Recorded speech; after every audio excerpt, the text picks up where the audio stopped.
So hi, I think what I realized, right? Sometime, I guess now it's a couple of years ago, right? Suddenly this thought came. It struck me that actually you can categorize all customers, right? All customers, all B2B customers in different categories. And then eventually that name became sales and profit customer categorization. And I mean, obviously, your audience would know, I think in terms of cricket also a lot of times. And I genuinely feel that a great batsman will have multiple cricketing shots, right, in his or her arsenal. Similar way, a great sales rep, B2B sales rep, especially somebody who's in a complex selling, he or she should have a multiple different kind of skill sets, and this is one of the most important skill set, right? A great sales rep would always know in which category his or her customer or a prospect is falling into, and based on that the technique has to change, right? The way in cricket we know, okay, line and length, and accordingly the batsman's technique changes. Similar approach. So let me make an attempt to simplify this. And you will actually be able to categorize all customers in these four categories. So what is the first category? We call it as S&P category 1, where the customer knows the need and customer knows the solution. So all categories have been defined based on customers' understanding of the need and customers' understanding of the solution. So in category 1, customer knows the need, customer knows the solution. And then customer reaches out to a sales guy, which, whether we like it or not, then the customer predominantly considers sales guy more like a vendor or a, I would say, empaneled vendor, or another analogy example, it's treating more like a chemist. Okay, because okay, give me this quote, and then whatever may the pricing or the delivery timelines, accordingly the order can go. Now the category 2, right? Category 2, the client is clear about the need but has some understanding of the solution. Again, I'll repeat, it is the customer is clear about the need but has some understanding of the solution. And then the customer will reach out to sales organization or a seller. In category 3, this is where I call the skills start coming, right? In category 1 and 2, I call it as a batting on a batting pitch. That if you are a hardworking seller, if you will still be able to score, right? If you will still be able to win if your customers fall in category 1 and 2. But category 3 onward, this is where a batting on a bowling pitch starts. So in category 3, the prospect or a customer has is ready for change. There is something, definitely something broken in his or her world. Only concern is the customer is not able to articulate the need. So I'll repeat, the customer is ready for change. There is something broken in customer's world, but customer cannot articulate the need. And a normal average hardworking seller will find that customer is all over the place, or customer is not clear what he or she wants. This is what average hardworking seller perceives. Now here the customer is not able to articulate the need, so there is definitely not much understanding of the solution also. So this is a category 3. Now coming to category 4, which is another batting on a bowling pitch category where the skill matters. This is where the prospect or a customer has pain, problem, aspiration, issue, concerns, hassle, difficulties, and the seller might have a solution also. I'll repeat, right? The customer might have a different kind of pain. Seller might have a solution, but the problem is that pain for customer has not reached to requirement stage yet. And customer, because customer generally has not reached to a requirement stage, even the solution also, the customer usually is not interested to know about the solution, right? So in a sales world, I call the category 1, 2, 3, that customer has reached to explicit need stage, where his pain or aspiration has reached to requirement stage. Whereas in category 4, the client or a prospect is still at a implicit need stage, where his requirement is still at a pain stage or a aspiration stage. It has not reached to requirement stage. So this we call it as a sales and profit customer categorization. 1, 2, 3, 4. ठीक है चलो वो solution पे आते हैं second point के also Vishal, can you elaborate that okay what is their understanding or awareness of the solution for each four categories of customers. So, as far as solution understanding is concerned, category 1 customer is clear about the solution. Customer knows exactly that this is the mobile, this is the laptop, this is, for example, metal part, exactly he or she knows, right? So, it's a category 1. In category 2, the customer has some understanding of the solution, but not very clear about what solution, right? In category 3, the client usually does not know anything about the solution, right? And category 4, the client usually is not interested to know about the solution. Yeah. So this is how it happens. Yeah. Okay. And now the bargaining power. So in all categories, who has the bargaining power? So it is interesting, right? If you look at category one, where customer is treating seller predominantly as a vendor. So here the seller is predominantly entering at a RFQ stage. So bargaining power is always with the customer.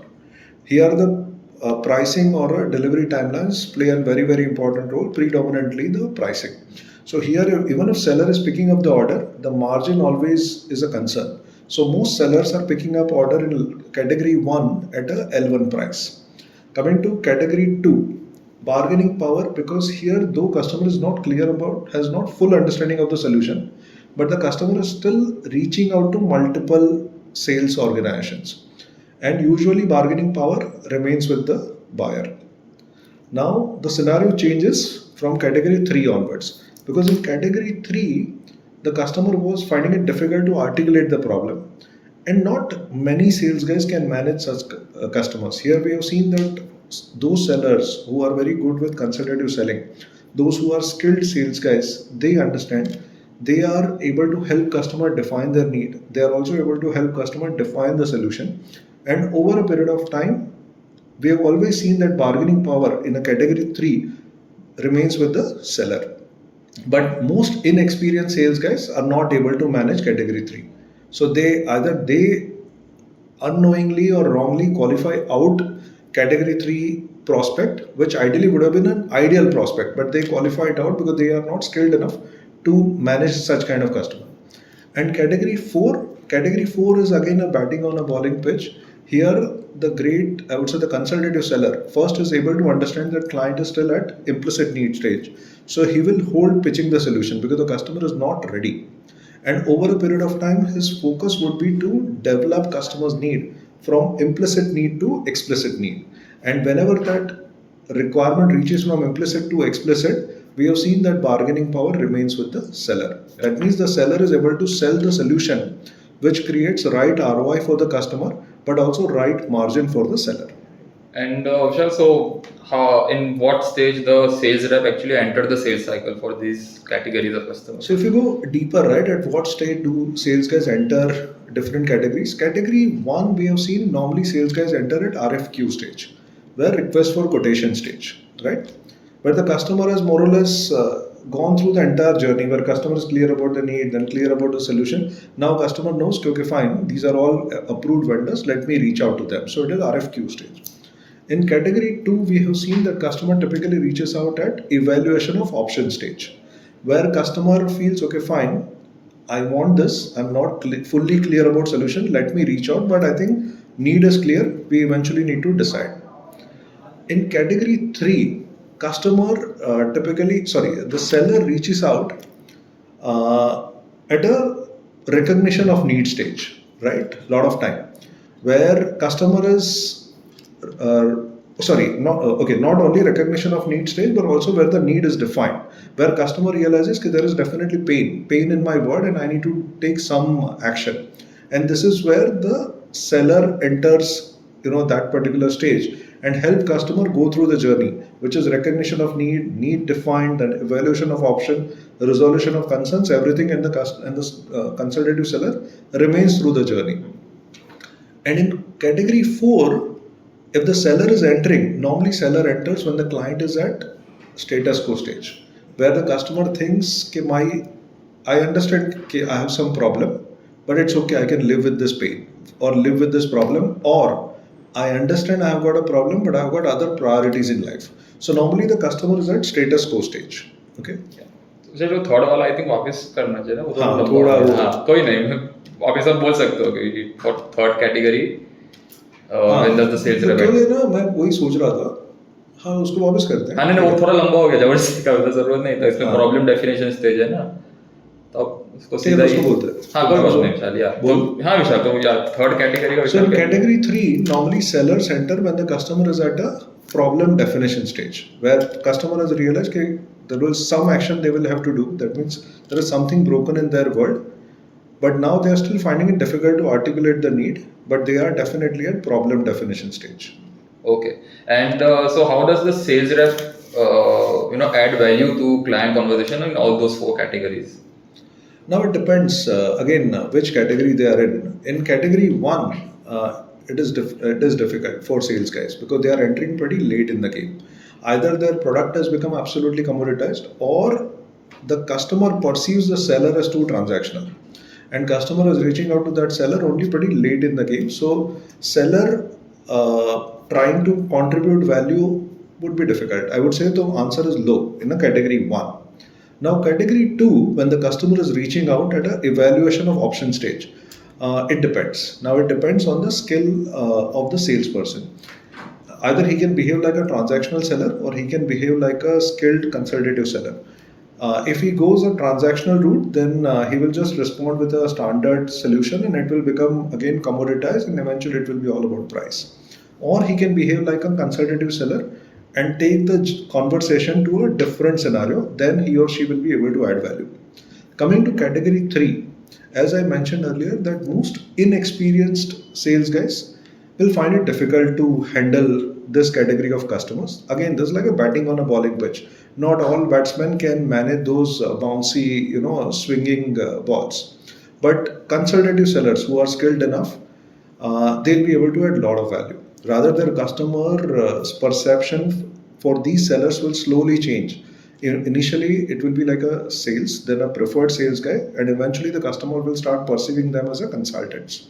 So the journey will also change. Initially, the customer will start liking them. Over a period of time, customer will start respecting them, right? Because they are helping their customers define the need. They are also helping their customers define the solution also. So the customer obviously will have a respect for those sales guys. Coming to category 4, now it all depends, right? Whether, again, I'm saying consultative sellers who are skilled enough to understand that this customer has still not reached to explicit need stage, they are still at implicit need state, they will be able to add value by developing customers' urgency from implicit need to explicit. So they'll be able to add value. I have seen the 90% of sales guys, they start pitching the solution for category 4 and it completely backfires. Customer objects and customer eventually stops picking up their calls or stops responding to their emails. They will not be able to add value. Okay ठीक है special वो and में दो चीज़ था एक तो urgency का बोलना है कि हाँ फोर्थ कैटेगरी जो है वो हाँ उस पर हम लोग को पूरा प्ले बुक कि लेके हाँ आए। केवल developing a play book hopefully will share it in the near future करके ऐसा कुछ तो ओके तो उस पर ही बोल दो। हाँ वो एक बोल सकते हो आप कि और दूसरा अच्छा पहले आप वो बोल दो कि for your I mean understanding कि हम लोग ने पूरा एक सिंप्लीफाइड नीचे कमेंट्स पे डाला हुआ है हाँ वो पहले वो बोल सकते हो फिर वो वाला बोल सकते हो Sure, sure. है ना So, see, now we understand, right? I mean, all these things we have created. So, for the audience, we have tried to simplify this. We have tried to capture this in a one sheet where most sales guys can refer, and hopefully, it will be pretty useful, right? I'm not saying that they'll be able to start practicing day one, but sales, I always believe, is a mix of science and art. And once they are clear about this part of science, and hopefully they'll be able to apply that in a real life situation, and they'll start seeing significant improvement in their customer engagement. So also for category 4, right? This is a very skilled part of B2B complex selling, right? I'm not saying that everybody will be able to master, but those sales guys who are very keen, right, who aspire to get into the top 5% of the larger sales team, we have created an entire playbook for how to create customer urgency when your customer is in a category 4, okay, where the client has a pain but not a requirement. So how to create customer urgency. We have created a full playbook and we'll be sharing with you in the next post.